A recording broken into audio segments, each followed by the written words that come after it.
nous avons deux sentiments.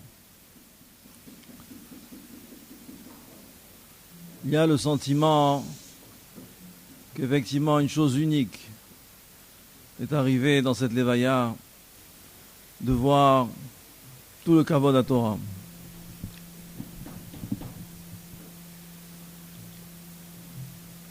Au moment où on a appris cette nouvelle-là, on s'est demandé qu'est-ce qui va se passer. Les yeshivot vont fermer, les yeshivot ne vont pas fermer. Qui c'est qui va y aller, qui c'est qui va pas y aller, comment ça va se passer? Il y a eu déjà des antécédents. Qu'est-ce qui allait se passer dans cette Levaya-là? Pourquoi il y avait la question? Parce que justement, Rav Ovadia Yosef, Zatzal, il y a eu beaucoup d'ennemis. Il y a eu beaucoup d'opposition. Qu'est-ce qui allait se passer? Nous avons assisté effectivement donc, à un grand Kiddush Hashem. Ça, c'est le premier sentiment. Le sentiment de soulagement, le sentiment d'avoir assisté à quelque chose d'extraordinaire. Même ce soir, le 19e, qui réunit un Kavod à Torah, sont des choses effectivement que sur notre communauté parisienne ne sont pas tellement habitués. Maintenant, dans les Midrashim, il y a marqué que Siluk HaTzadik, Siluk HaChacham, il est pire que le Chorban Habayit. Il est pire que les Klalot de Kitavo. On cite le passouk là-bas, Vosif Alecha Makot Afle Vafele, qui avda Aretz et Chachamav, comme ça c'est passouk, les Shaya. C'est pire, Siluk HaChacham, il est pire. Normalement, on est déchiré. On a ce sentiment-là qu'il s'est passé quelque chose d'extraordinaire de voir Kavod Torah de nos yeux. Que cette Torah-là, qui était magnifique, qui nous a ébloui, elle a ébloui encore plus.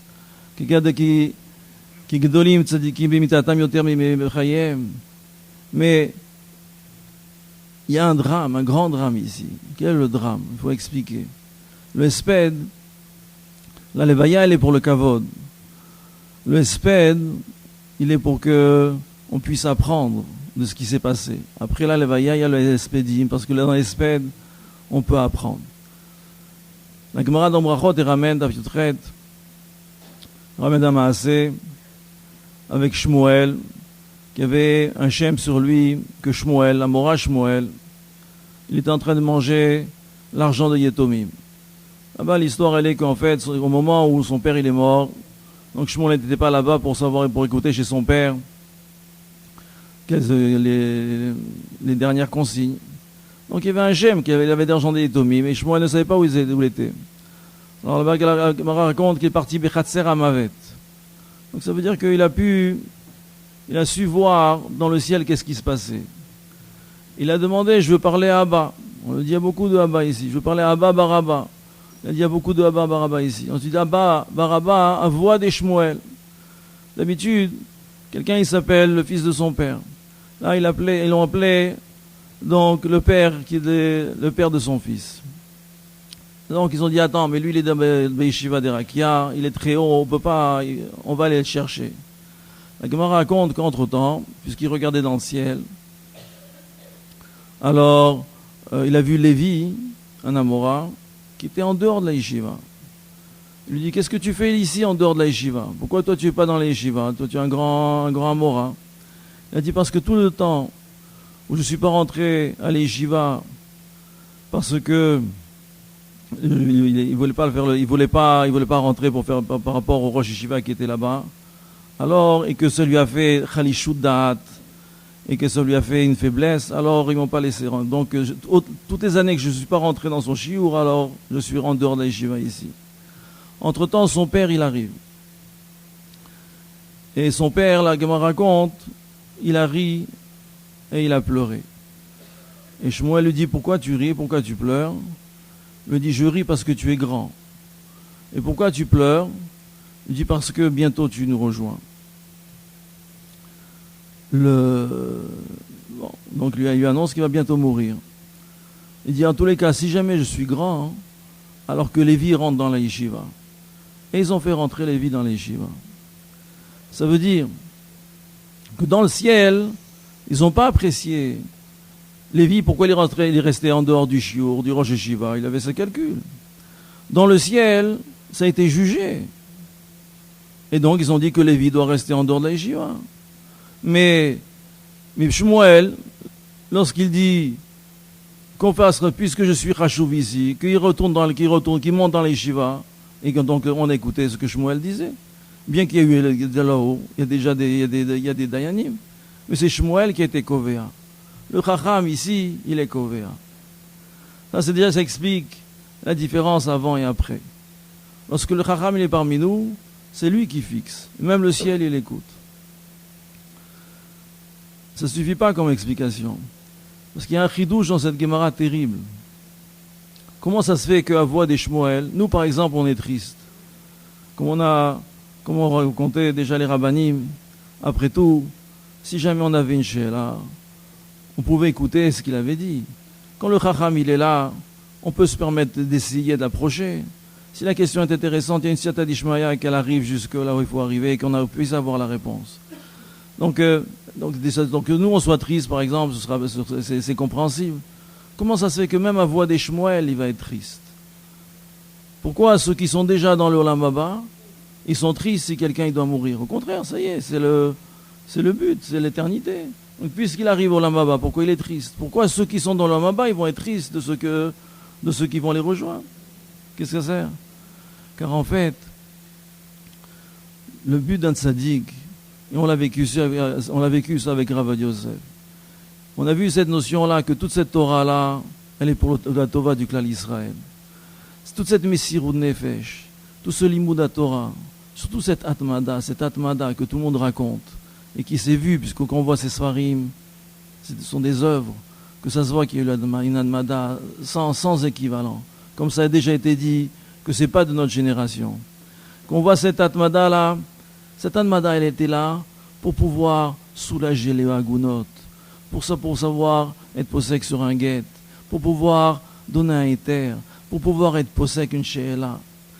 Tout ce travail-là, pour pouvoir amener l'épreuve, de faire un psak, que lorsqu'on entend ce psak-là, on sait que c'est le Ratson Hashem, on sait que c'est la Vodat Hashem, on sent que c'est la Torah qui a été donnée au Sinaï, parce que voilà, il y a un tel, que c'est Sfarim, et c'est Rishonim, et c'est Acharonim qui ont dit cet avis là-dessus, et qui a tant d'avis comme ça, et tant d'avis comme ça, et au moins c'est clair, que pourvu qu'on puisse, on avait ce sentiment-là qu'on entend, quand on entend la Torah dans son authenticité. Sa Torah était éblouissante, il y avait cet accès-là.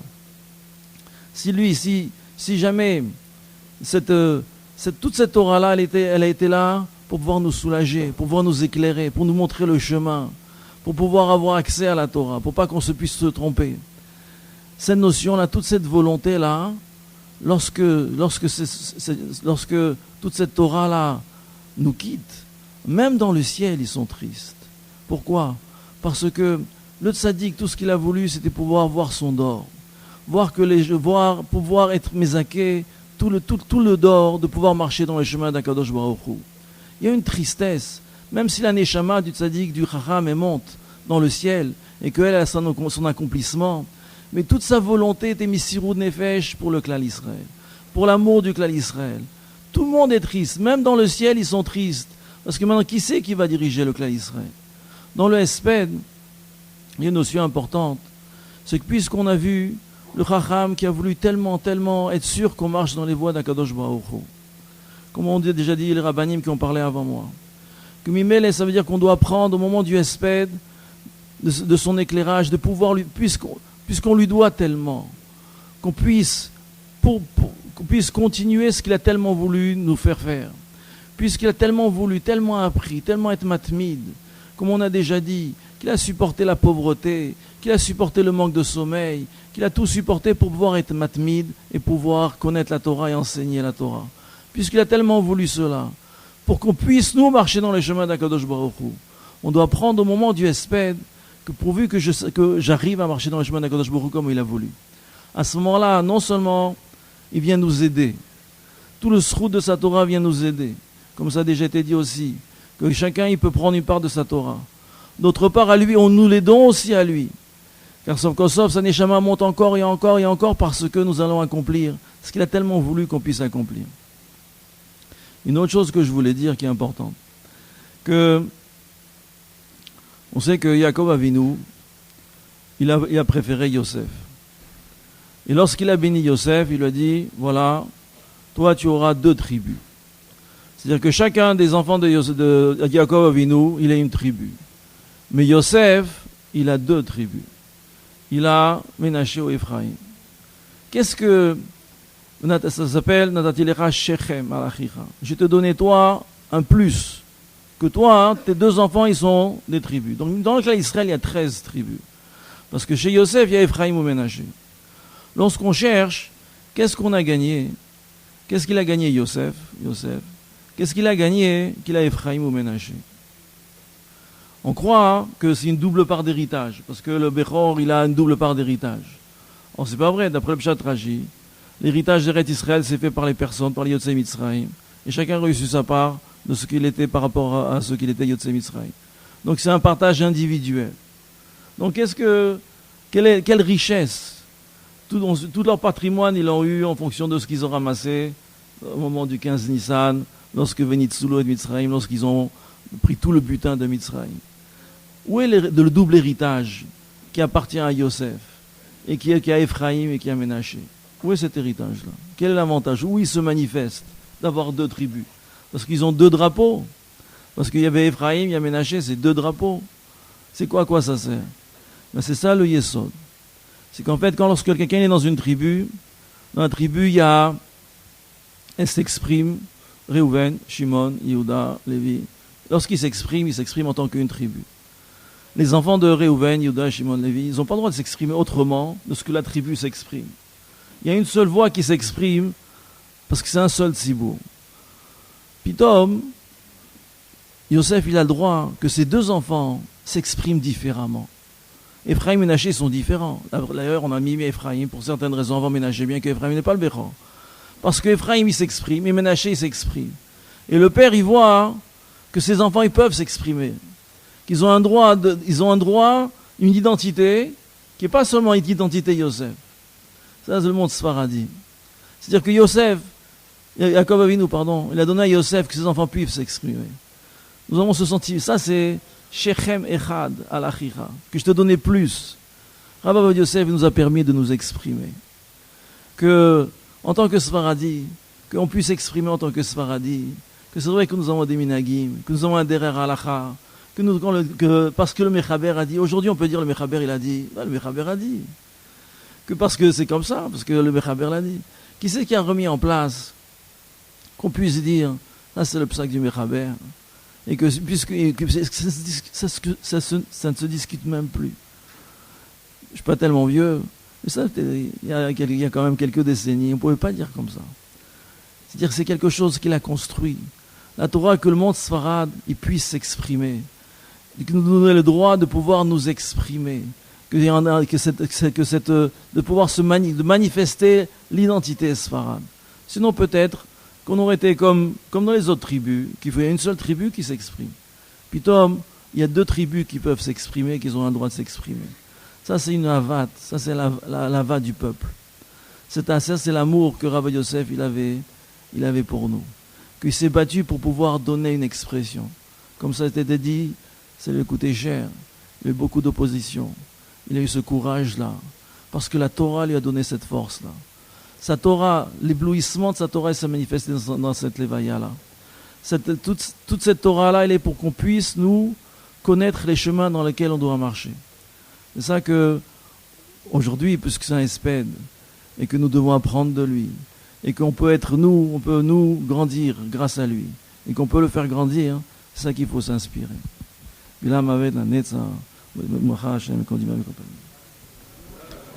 Hazak ou Baruch, on remercie Rav Shimon Sharvit, Dayan de Créteil.